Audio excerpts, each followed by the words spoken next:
if BDS comes to campus.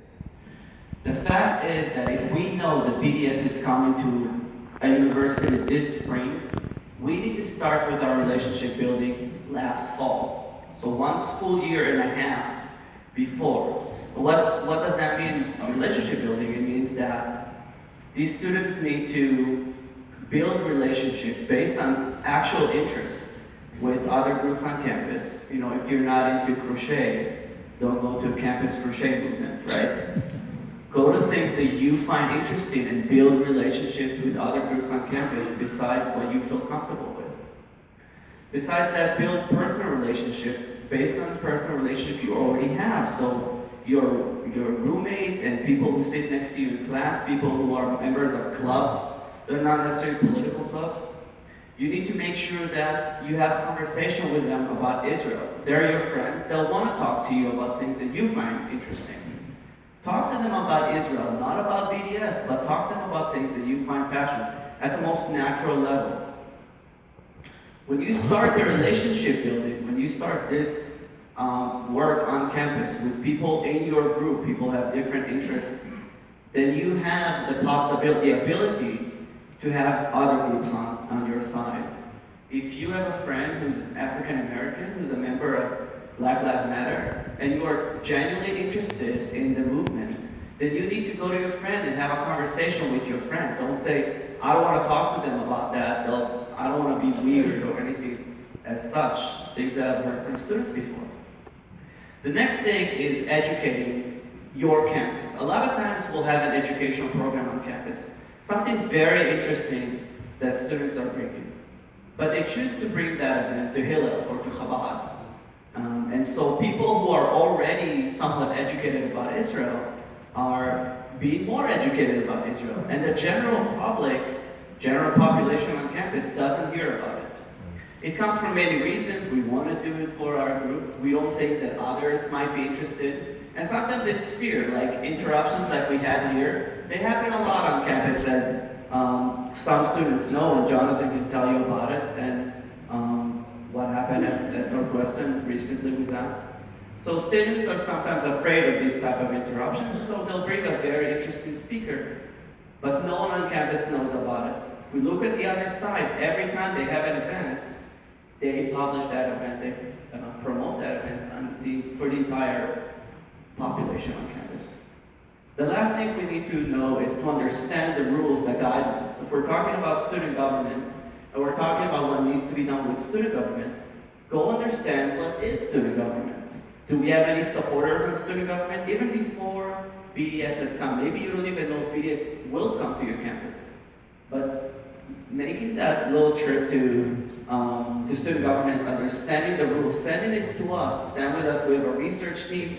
Our research staff is happy to help students with these things, to understand the guidelines, understand what needs to be done to defeat that if it does happen, and then build these relationships with senators on student government on a daily basis, again, without even thinking about BDS.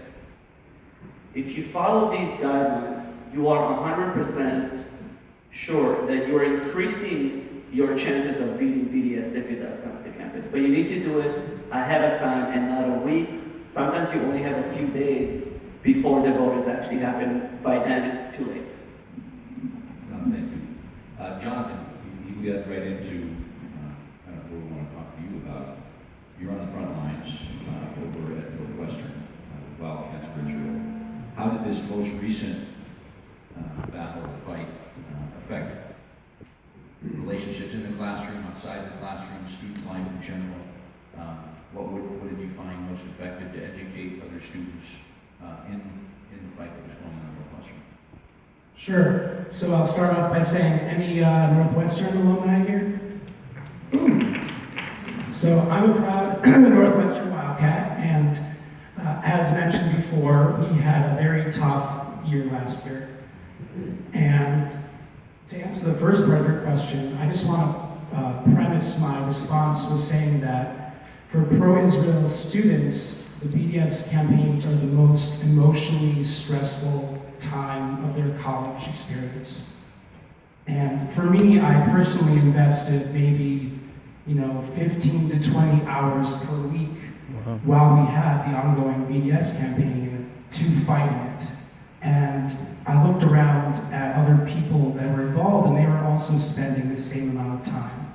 So I just want to highlight that when these BDS campaigns start, the pressure and the emotional strain that is placed on pro-Israel students is very significant. And that's something that all these organizations that are here realize, and that's their role in helping us. But ultimately, it's our fight, and it's our fight that we need to take on ourselves.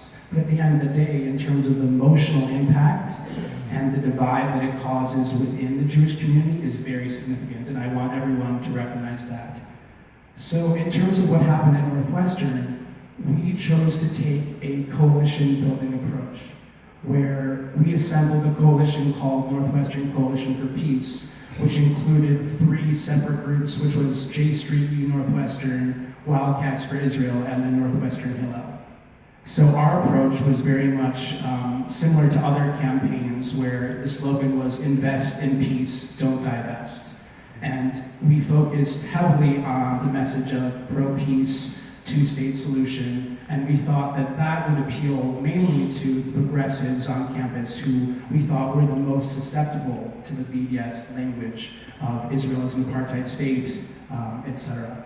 So ultimately, just as everyone knows, we lost in the Senate by 1 vote. And when we came back and were reflecting on what happened, we kind of realized that maybe our message was off. And that really the debate became about, that we can talk further about, the debate in our student government became not about Israel. It became about race, privilege. Israel was lumped on pro-Israel Jewish students as we have privilege that non-Jewish, non-students of color have. So the debate was not necessarily about Israel or about BDS. It became about Jews are privileged on campus, and therefore this resolution is in solidarity with people who are not privileged. So that was really difficult going forward, and what we realized was we allowed the BDS narrative to take over our campus, and that the BDS narrative said that Israel is an oppressive state, and we did not call them out on that language. And kind of what I realized, and this goes back to some of the other statements that have been said, is that anti-Zionism on campus has become the new form of anti-Semitism. And that it is anti-Semitism is masked in anti-Israelism. And that senators in our student government will say, we're not anti-Jewish, we don't hate Jews, we're not anti-Semitic, but they'll be convinced that they shouldn't be Zionists, because Zionism is a form of colonialism. So I think that's one of the biggest challenges we have, and in terms of being united as a community, we have to decide what is the best approach to these BDS campaigns. Is it being united as a community, like we were at Northwestern, where we came out of the campaign very united because we took a very centrist and very appealing approach that all members of the Jewish community supported?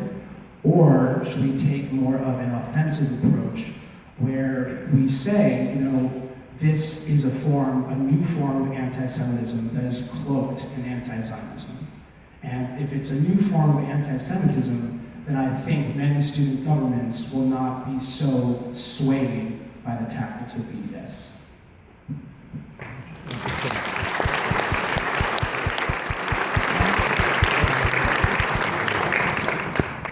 John, the BDS issue, it sometimes seems to be like it's a new one. It just came out of nowhere, but in fact, it existed for a while. Is there any explanation for why it's become such an issue now? Why it seems to be everywhere, where it hasn't been for years before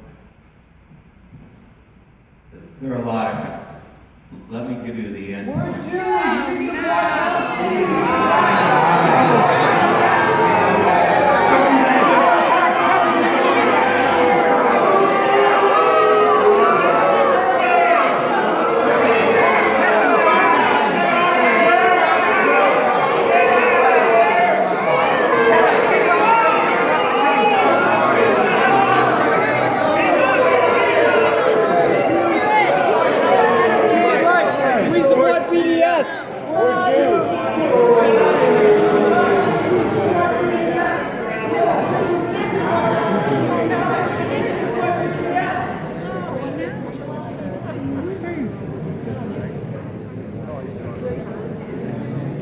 I think there are more seats in the front.